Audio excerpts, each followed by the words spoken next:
Hello dear subscribers, today I'll tell you how you can fix your problems with your Facebook. So if Facebook you couldn't log in into your account, so how you can also fix it. So first thing, just try to close your Facebook app and just open it again.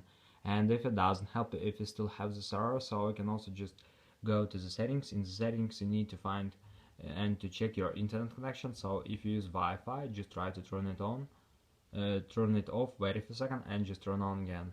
And if you use cellular data, just go back, just open cellular data, just try to turn it off and turn on again.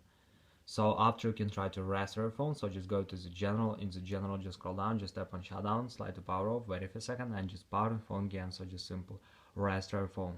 And if you still have this error, so you can also just try to update your Facebook app. So just go to App Store, just go to search tab.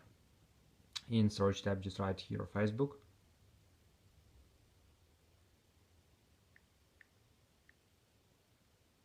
And if you see here not open but update, just tap on update and wait until it was successfully installed latest updates for your Facebook app. So thanks for watching, have a nice day, subscribe to my channel, click like and bye.